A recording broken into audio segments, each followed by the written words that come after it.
जय हिंद। आप सभी का स्वागत है अपने यूट्यूब चैनल एस बंधन में। आज हम करें जाने क्लास 10 चैप्टर नंबर 7 जो कि है सिमिलर ट्रायंगल। इसके बारे में हम समझेंगे सिमिलर ट्रायंगल्स क्या होते हैं, इनकी प्रॉपर्टी हम समझेंगे, कैसे हम पहचान सकते हैं कि ये ट्रायंगल सिमिलर है।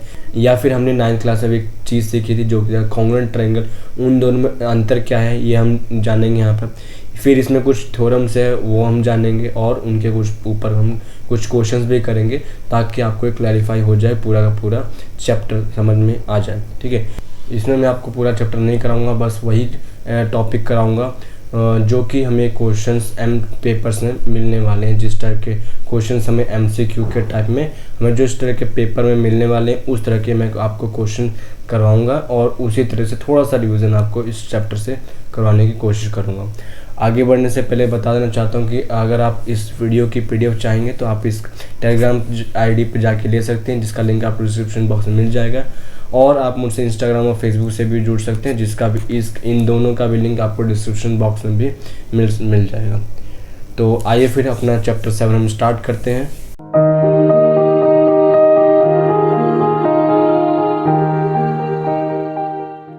तो देखिए, सबसे पहला क्वेश्चन यही जनरेट होता है कि व्हाट आर सिमिलर ट्रायंगल्स, कि सिमिलर ट्रायंगल होते क्या हैं, हमें यही चीज़ समझना है सबसे पहली बात। तो हमने 9th क्लास में सीखा था कॉन्ग्रुएंट ट्रायंगल और इस क्लास में आ चुका है सिमिलर ट्रायंगल। तो दोनों में अंतर क्या है पहले तो ये समझ लेते थोड़ा सा। ठीक है, तो देखिए सिमिलर ट्रायंगल क्या होता है। अगर हम सिमिलर ट्रायंगल की बात करें तो मान लीजिए एक थोड़ा सा कहानी की तरह समझने की कोशिश करते हैं। मान लीजिए कि आपके पास आप दो जुड़वा भाई हैं, एक जुड़वा भाई ये आप हो गए और एक बड़ा भाई हो गया तो आपका ही, ठीक है, वो इस तरीके बड़ा भाई। लेकिन आप दोनों का ही जो फेस है, जो रंग रूप, सब कुछ बॉडी का स्ट्रक्चर जो है, ठीक है, सब कुछ डिज़ाइन एक जैसा है, बट डिफरेंस बस इतना है कि एक बड़ा है एक छोटा है, बस इतना डिफरेंस है और कोई डिफरेंस नहीं है। तो हम लोग ये कह सकते हैं कि दोनों ही जने बिल्कुल देखने में सेम हैं, बेशक से वो छोटे बड़े हों उससे कोई दिक्कत नहीं है, लेकिन देखने में बिल्कुल सेम है। तो उन ट्रायंगल को, उन चीज़ों को हम सिमिलर कहेंगे। यही केस अगर ट्रायंगल के अंदर आ जाए तो हम लोग उनको सिमिलर ट्रायंगल कहेंगे। बताने की कोशिश करता हूँ, जैसे कि मान लीजिए एक ये छोटा सा ट्रायंगल है जिसकी हर एक साइड्स बराबर है, मान लीजिए 6 6 6 का हर एक साइड्स बराबर है, ठीक है। तो ये ट्रायंगल है अपने पास। एक और ट्रायंगल है जिसकी हर एक साइड्स, मान लीजिए जिसकी हर एक साइड्स यहाँ पर 10 10 और 10 की दे दी जाती है। तो देखिए दोनों ही ट्रायंगल क्योंकि बराबर हैं तीनों तरफ से, ठीक है, तीनों साइड्स इनकी बराबर हैं, तो ये ऑब्वियस सी बात है, बेशक से एक छोटा हो एक बड़ा हो उससे हमें कोई दिक्कत नहीं है, लेकिन यहाँ पर दोनों ही ट्रायंगल सिमिलर कहलाने वाले हैं। अच्छा, सिमिलर का जब हमें साइन दिखाना होगा तो हम ऐसे दिखाते हैं, ऐसे जैसे कि मान लीजिए ट्रायंगल ए है, ये बी है, ये सी है और इसको मान लीजिए पी क्यू और आर है। तो हमें ऐसे दिखाना होगा कि triangle A B C similar का साइन ऐसे दिखा देंगे और ट्रायंगल पी क्यू आर, ये अपने पास सिमिलर का कंसेप्ट बन जाता है। और हमने क्लास 9th में हमने सीखा था कि कॉन्ग्रुएंट क्या होता है, थोड़ा सा हम उसको समझने की कोशिश करते हैं। दो ट्रायंगल हो, दो भाई हो और बिल्कुल सेम टू सेम हो जाए और हमें उनकी हाइट भी बराबर मिलेगी तो जाकर के वो कॉन्ग्रुएंट ट्रायंगल कहलाते हैं। ठीक है, जैसे कि मान लीजिए कि एक ये ट्रायंगल हमारे पास जिसकी साइड्स 3 सेंटीमीटर 4 सेंटीमीटर और ये 5 सेंटीमीटर में दी गई है, और एक और ट्रायंगल है ये इधर की तरफ से 4 सेंटीमीटर है, ये 3 सेंटीमीटर है और ये 5 सेंटीमीटर। तो हम लोग जैसे नाम देते हैं ए, ये बी, ये सी, इसको हम नाम देते हैं पी, ये क्यू, ये आर, ठीक है, हमने नाम दे दिया। तो क्योंकि हम लोग यहाँ से कह सकते हैं ना कि हमें ए बी की जो वैल्यू है वो पी आर के बराबर आ रही है, बिल्कुल सही है। और उसी तरह ए सी की जो वैल्यू बनेगी, ए सी की वैल्यू वो बनती है पी क्यू के बराबर, और हमें बी सी की जो वैल्यू बन रही है वो क्यू आर के बराबर। तो यहाँ पर क्या हो रहा है कि हर एक सेट्स, यहाँ पर क्या हो रहा है कि इनकी हर एक सेट्स बराबर हो रही हैं, एक दूसरे के बराबर जब हो जाएंगी मतलब कि वही बात है कि दोनों भाई बिल्कुल सेम टू सेम हो जाएंगे, सब कुछ सेम और साथ में साइज़ भी सेम, उनकी हाइट भी सेम हो जाएगी, तब जाके वो कॉन्ग्रुएंट कहलाने वाला है, तब जाके वो क्या कहलाएगा, कॉन्ग्रुएंट ट्रायंगल। ठीक है। हमने कॉन्ग्रुएंट ट्रायंगल का साइन कैसे लगाएंगे, जैसे इसका भी बताता हूँ। जैसे triangle A B C, congruent का साइन इज इक्वल टू लगा के टाइडल साइन लगाते हैं, इसको टाइडल कहते हैं। और फिर ट्रायंगल है पी क्यू आर, इस तरीके से हम कॉन्ग्रुएंट ट्रायंगल को दिखा पाएंगे, ठीक है। तो ये हमारे पास हो गया सिमिलर ट्रायंगल और कॉन्ग्रुएंट ट्रायंगल में डिफरेंस। उम्मीद है कि आपको अच्छी तरीके से समझा पाया होगा। कुछ एग्जांपल के साथ समझते हैं थोड़ा सा और। मान लीजिए कि हमारे पास एक ये छोटा सर्कल है जिसका रेडियस हमें दे रखा है 5 सेंटीमीटर का, एक और सर्कल है जिसका रेडियस हमें दे रखा है 10 सेंटीमीटर का। तो क्वेश्चन ये अगर पूछा जाएगा कि क्या ये दोनों ट्रायंगल सिमिलर हैं, तो देखिए दो देखने में बिल्कुल सेम है, कोई दिक्कत नहीं है, गोल गोल है, दोनों ही सर्कल हैं, सर्कल का शेप ले रखे हैं, लेकिन एक जना बड़ा है दूसरा जना छोटा है। तो इससे हमको तो पता है कि इस दोनों से ऐसा कोई फ़र्क पड़ता नहीं है। इस वजह से हम क्या कहेंगे इसको, yes it is a similar triangle, similar circles, ये दोनों सिमिलर सर्कल हैं, ठीक है। एक और चीज़ समझते हैं, जैसे एक और है, जैसे कि अपने पास एक ये स्क्वायर है जिसकी हर एक साइड 5 सेंटीमीटर की है, ठीक है, हर एक साइड 5 सेंटीमीटर। एक और स्क्वायर है जिसकी हर एक साइड्स यहाँ पर हमें मान लीजिए 10 सेंटीमीटर की दी गई थी, 10 सेंटीमीटर। क्या ये दोनों सिमिलर ट्रायंगल हैं? तो हाँ, ये भी होगा। क्यों? क्योंकि एक 5 सेंटीमीटर के, दोनों ही स्क्वायर शेप हैं, दोनों ही देखने में सेम लगेंगे, बेशक से एक छोटा और एक बड़ा बन रहा है।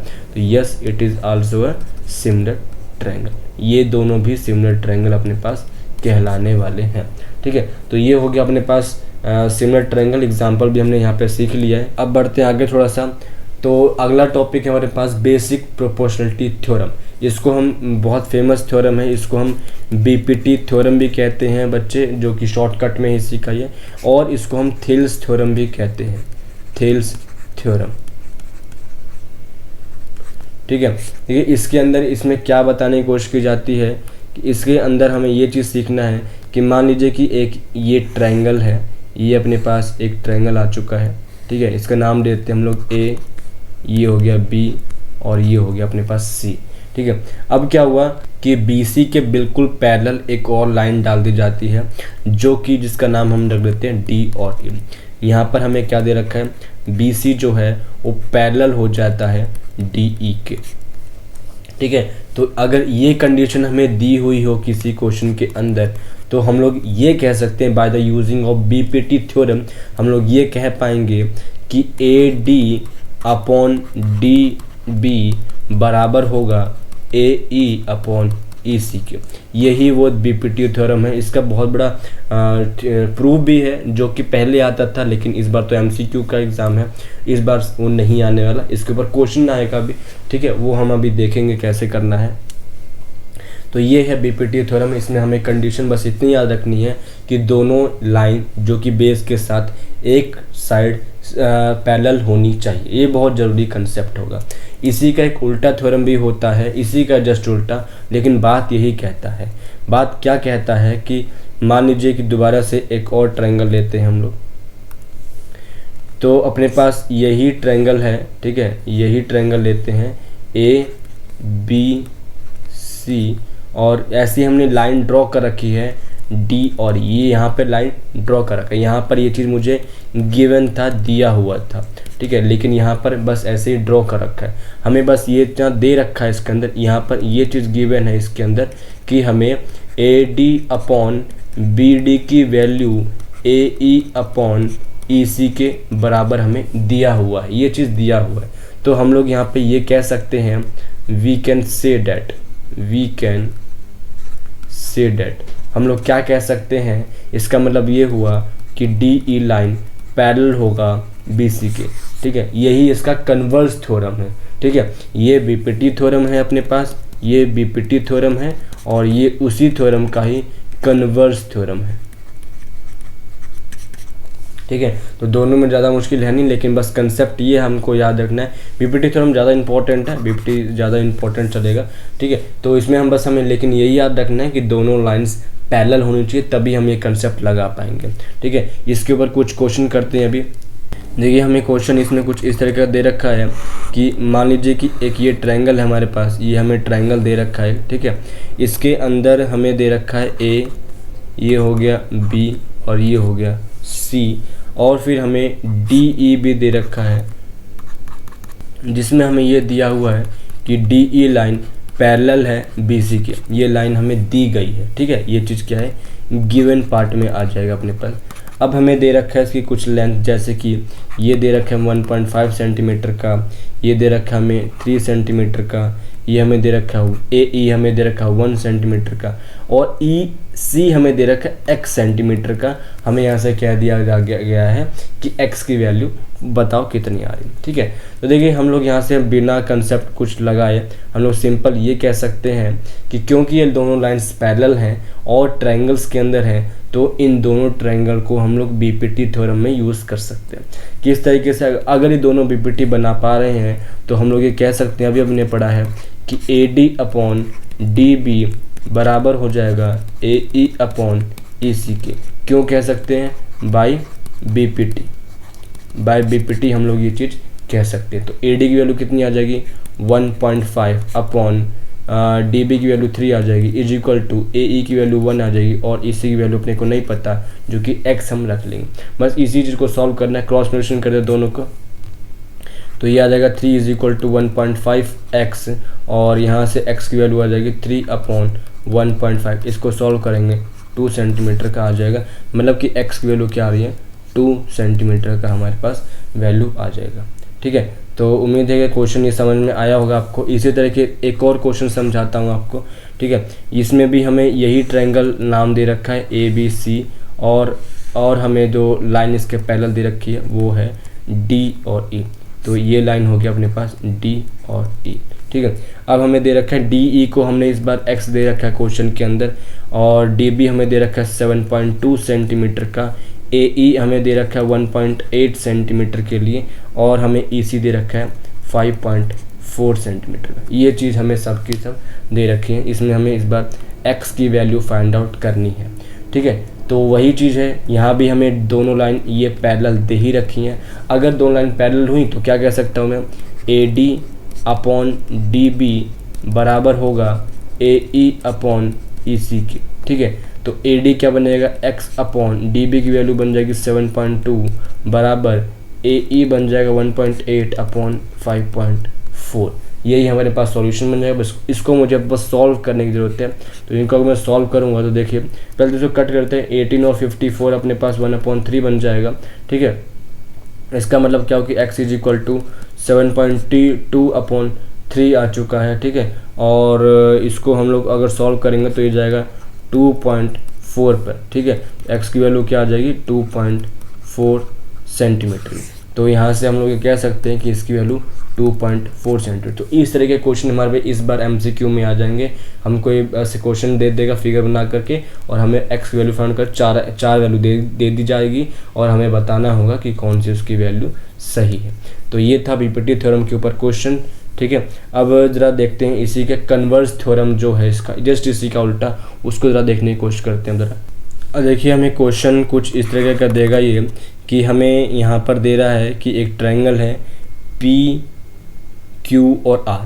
पी क्यू आर एक ट्रायंगल हमें बना के दे देगा, या फिर हमें कह भी दे सकता है कि सेंटेंस बना करके दे देगा हमें पी क्यू आर एक ट्रायंगल है, और हमें एक लाइन दी जा रही है ई और एफ जो कि ऐसे ही इंटरसेक्ट होके जा रही है। इसके बाद हमें दे रखा है पी ई की जो वैल्यू है वो दे रखी है हमें 3.9 सेंटीमीटर का, और इस तरह ई क्यू हमें दे रखा है 3 सेंटीमीटर के लिए, पी एफ हमें दे रखा है 3.6 सेंटीमीटर का, और एफ आर हमें दे रखा है 2.4 सेंटीमीटर। हमें ये बताना है कि क्या ये ई एफ जो है वो क्यू आर के पैरेलल है या फिर नहीं है। तो ये हमें क्वेश्चन इसके अंदर बताना है। तो हम लोग इसको किस तरीके से कर पाएंगे, तो देखिए हमें इसको जब पैरेलल प्रूफ करना होगा तो हम जानते हैं कि पैरेलल जब भी प्रूफ कर पाएगा जब भी बीपीटी थ्योरम को प्रूफ कर पाएगा।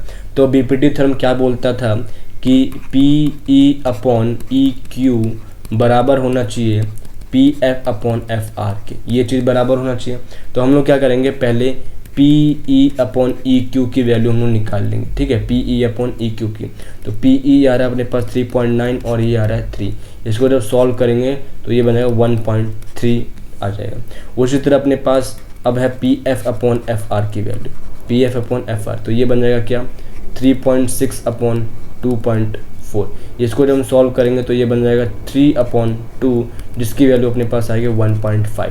तो यहाँ से हमें क्या समझ में आ रहा है कि पी जो और एफ जो है Pf/EQ की वैल्यू बराबर नहीं आ रही है किसके, Pf/Fr के।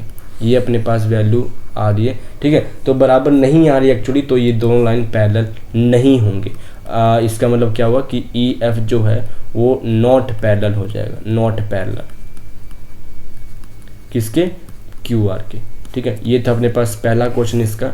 एक और बताते हैं ज़रा, एक और इसी टाइप का क्वेश्चन है कि यही ट्रायंगल हमारे पास, यही पूरा का पूरा ट्रायंगल है, PQR लाइन ड्रॉ कर दी जाती है EF का, ठीक है। अब हमें जो डायमेंशन दे रखा है वो दे रखा है यहाँ का 4 दे रखा है, EQ हमें दे रखा है 4.5, PF हमें दे रखा है 8 सेंटीमीटर का, और FR हमें दे रखा है 9 सेंटीमीटर का। ये हमें वैल्यू दे रखी है। तो बात वही है कि अगर मुझे इसका पैरेलल प्रूफ करना है तो ये दोनों बराबर होने चाहिए। तो निकालते हैं ज़रा PE/EQ की वैल्यू। PE/EQ 4/4.5 की वैल्यू हमें यहाँ से मिल जाएगी, ठीक है। इसको जब सॉल्व करेंगे तो पॉइंट को अगर हटाएंगे तो ऊपर हो जाएगा कितना, 0। इसको जब सॉल्व कर दो तो ये हो जाएगा 8/9। उसी तरह PF/FR की वैल्यू क्या रही है, 8/9। तो यहाँ से देखिए दोनों ही वैल्यू बराबर आ चुकी है। अगर दोनों ही वैल्यू बराबर आ चुकी है तो इसका मतलब क्या हो जाएगा, PE/EQ बराबर और आ रहा है PF/FR की, ठीक है। ये दोनों ऐसे बराबर हो जाएंगे। इसका मतलब क्या हुआ कि इसका मतलब EF हमारे पास पैरेलल हो रहा है किसके, QR के, ठीक है। ये ऐसे हमारे पास कन्वर्स, ये हो जाएगा कन्वर्स ऑफ BPT का क्वेश्चन। तो ये अपने पास ऐसे बन जाएगा। तो अपने पास BPT मैंने पूरा समझा दिया है। अब बढ़ते हैं जरा इसके नेक्स्ट थ्योरम की तरफ। जो नेक्स्ट थ्योरम है वो है थोड़ा एरिया के रिलेटेड। वो एरिया रिलेटेड क्या कहना चाहता है वो मैं आपको बताने की कोशिश करता हूँ, ठीक है। क्वेश्चन ये मतलब थ्योरम क्या कहता है, थ्योरम ये कहता है कि दो ट्रायंगल है अपने पास। ये ट्रायंगल का नाम है ABC, और एक और ट्रायंगल है जिसका नाम हम रख लेते हैं PQR। ये दोनों ट्रायंगल पहले से ही हमें सिमिलर दे रखे हैं, ठीक है। दोनों ट्रायंगल पहले से हमें सिमिलर दे रखे हैं। मान लीजिए कि इस ट्रायंगल का जो एरिया है वो A1 है और इस ट्रायंगल का एरिया जो है A2 है, ठीक है। ऐसे है। तो अपने ये जो थ्योरम बताता है क्या बताता है, ये वो थ्योरम बताता है कि A1/A2 मतलब कि दोनों ही ट्रायंगल का एरिया का रेशियो जो आएगा वो आएगा AB/PQ के स्क्वायर के बराबर AC/PR के स्क्वायर के बराबर, और हमारे पास BC/QR के रेशियो के बराबर। तो ये अपने पास फॉर्मूला बनता है कंप्लीट, ठीक है। बस इसी को हमें यहाँ पर समझने की ज़रूरत है। क्या कहना चाह रहा है कि ABC ट्रायंगल है, PQR ट्रायंगल है। ABC ट्रायंगल का हमें एरिया दे रखा है A1, PQR ट्रायंगल का हमें एरिया दे रखा है A2।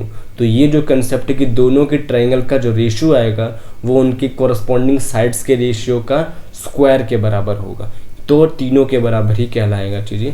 और इसमें एक और चीज़ जुड़ जाती है जब इसके अंदर मीडियन आता है। मीडियन क्या होता है, जब इसके ऊपर ऐसे जब लाइन डाल दी जाती है जो कि इसके ऊपर क्या करेगा, बिल्कुल मीडियन में जाके काट देगा, ठीक है। इसको हम दे देते हैं M नाम दे देते हैं, ठीक है, M नाम दे देते हैं। तो अगर ये मीडियन बन जाता है, पहली बात ध्यान रख लीजिएगा कि AD एंड PM ये दोनों क्या है, R मीडियन है, मीडियन कहलाएगा चीज़ ये, ठीक है। जहाँ मीडियन नाम दे तो ही ये थोड़ा फॉर्मूला फिर मैं दोबारा लगा पाऊंगा, इसी का एक्सटेंडेड थ्योरम है। तो इसके बाद क्या हो जाएगा, AD/PM के स्क्वायर के बराबर भी ये बन जाता है, ठीक है। तो ये हमारे पास पूरा का पूरा थ्योरम बन जाए कंप्लीट। यही थ्योरम था। अब इसके ऊपर मैं आपको क्वेश्चन करके दिखाता हूँ। क्वेश्चन मान लीजिए कि ये ट्रायंगल दे रखा है। ट्रायंगल हमारे पास एक है ट्रायंगल ABC, और एक और ट्रायंगल है अपने पास जिसका नाम है PQR। दोनों ट्रायंगल हैं, दोनों ट्रायंगल अपने को पहले से सिमिलर दे रखे हैं, ठीक है।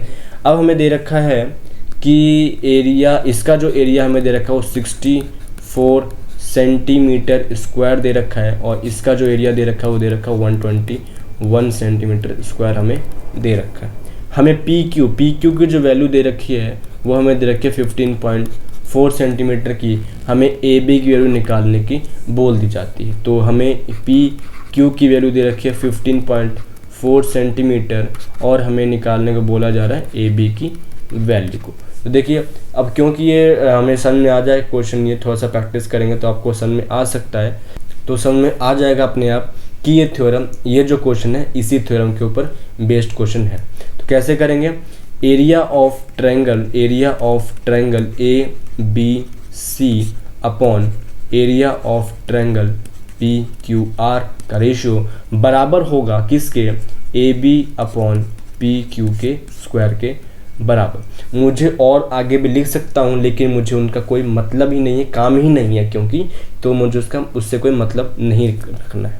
एरिया ऑफ ट्रायंगल का वैल्यू हमें दे रखा है, ए बी सी का हमें दे रखा है 64 और पी क्यू आर का हमें दे रखा है 121। ए बी का वैल्यू हमें दे रखा है कितना, हमें निकालना है, ठीक, उसको मैं ले लेता हूँ, ए बी ही ले लेते हैं, और पी क्यू की वैल्यू हमें दे रखा है 15.4 सेंटीमीटर और इसके ऊपर लग देंगे स्क्वायर। स्क्वायर जब हटता है तो अपने क्या जानते हैं, रूट आ जाता है, ठीक है। तो ये बन जाएगा 64 अपॉन 121 के ऊपर टोटल के ऊपर रूट, और ये हो जाएगा ए बी अपॉन 15.4। इसको जब हम सॉल्व करेंगे, रूट को जब हटाएंगे तो ये आ जाएगा 8 अपॉन 11 के बराबर। ये वैल्यू अपने को अब लेनी है, इसी को सॉल्व करने की ज़रूरत है अपने को। तो इसको क्या कैसे लिख देंगे हम लोग, क्रॉस मल्टीप्लिकेशन कर देते हैं। 11 A B is equal to 8 multiply 15.4, और यहाँ से ए बी की जो वैल्यू आ जाएगी 8 मल्टीप्लाई 15.4 अपॉन 11। पॉइंट को हटाएंगे नीचे 10 आ जाएगा, यहाँ से पॉइंट हमारा हट जाएगा, ठीक है। 11 के टेबल में जाएगा 1 और 4, 14 पे चला गया, और 2 के टेबल में गया 5 पे, 2 के टेबल में गया 7 पे, तो 8 7 जा 56 अपॉन 5, मतलब किया जाएगा 11.2 सेंटीमीटर के इसका लेंथ आ जाएगा, ठीक है। तो इस तरीके से ये वाला क्वेश्चन इस तरीके से हो जाएगा, ठीक है। बस इतना ध्यान रखना है कि क्वेश्चन कब यूज़ करना है, लेकिन बस इसमें हमें ये भी और ध्यान रखना पड़ेगा कि दोनों ट्रायंगल सिमिलर भी होने चाहिए, दिए हुए होने चाहिए, नहीं तो मैं इस थ्योरम को यूज़ नहीं कर पाऊँगा, ठीक है। तो इसके ऊपर मैं क्वेश्चन करा दिया। अब बारी है लास्ट थ्योरम जो कि है पाइथागोरस थ्योरम के ऊपर, ठीक है। इसको बस मैं थोड़ा सा कंसेप्ट बताऊंगा, इसके ऊपर क्वेश्चन जो है वो उसी कंसेप्ट के ऊपर ही आता है ज़्यादा से ज़्यादा, जहाँ तक मैंने अभी तक एनालाइज किया है क्वेश्चन पेपर्स को, ठीक है। और मैं सैम्पल पेपर भी डालता हूँ इनके ऊपर। तो अगर आपको अच्छा लगा तो प्लीज़ सब्सक्राइब भी करिए चैनल को, और आप प्लेलिस्ट में जा कर के उसको देख सकते हैं सैम्पल पेपर्स को भी, ठीक है। मैं बेसिक और स्टैंडर्ड दोनों के डालूंगा, अभी तो बेसिक का ही चल रहा है और साथ में फिर स्टैंडर्ड का डालूंगा मैं। तो इसमें है अब जो थ्योरम जो कराने जा रहा हूँ उसका नाम है पाइथागोरस थ्योरम, पाइथागोरस थ्योरम, ठीक है। बहुत इंपॉर्टेंट थ्योरम है, छोटी क्लास से हमें सिखाया जाता है थ्योरम।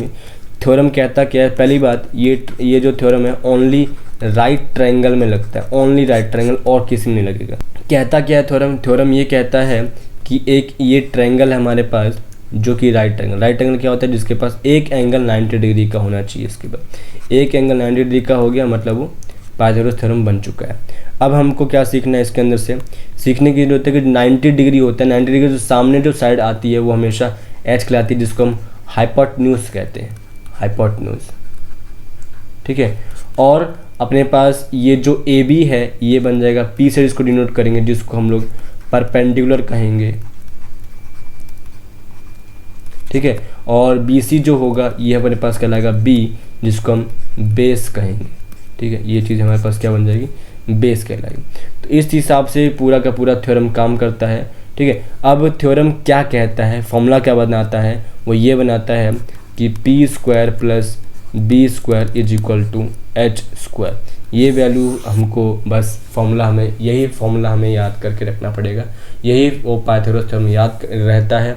लेकिन हमें फिगर में कभी भी ये नहीं बताया कि ये वाली वैल्यू एच है, ये वाली वैल्यू बी है और ये वाली वैल्यू पी है। बस हमें ये ध्यान रखना है कि 90 डिग्री के सामने जो साइड आ रहा है जो मतलब टेढ़ी जो लाइन है उसको भी वैसे भी समझ सकते हैं, या फिर 90 डिग्री के सामने जो साइड आ रही है वही हमेशा एच बनता है, वही हमेशा एच बनता है, ठीक है। और जो एच पी और बी है उनको हम चेंज कर सकते हैं, इंटरचेंज कर सकते हैं, उसमें कोई दिक्कत ऐसा कुछ है नहीं, ठीक है। तो ये अपने पास हो चुका है पूरा पाइथागोरस थ्योरम, और मैंने आपको पूरा चैप्टर नंबर 6 जो है इसका वो मैंने करा दिया है, ठीक है। तो आखिर में जाने से पहले मैं दोबारा बताना चाहता हूँ कि अगर आप इस वीडियो की पीडीएफ चाहते हैं तो आप इस टेलीग्राम आईडी पर जाके ले सकते हैं, और आप मुझसे इंस्टाग्राम और फेसबुक से भी जुड़ सकते हैं। इनका लिंक आपको डिस्क्रिप्शन बॉक्स में भी मिल जाएगा। अगर आपको ये वीडियो अच्छा लगा हो तो प्लीज़ इसको लाइक कर दीजिएगा, और चैनल पर नहीं हो तो प्लीज़ सब्सक्राइब भी करिए चैनल को, और शेयर भी कर दिए दोस्तों के साथ, ताकि उनको इससे कुछ फ़ायदा भी मिल सके। और मैं सैम्पल पेपर्स भी बनाता हूँ, तो आप प्लीज़ उसको भी बेल आइकन को भी दबा दीजिए, ताकि आपको पहला नोटिफिकेशन इसमें आपको मिल सके। तो आज के लिए इतना ही, थैंक यू।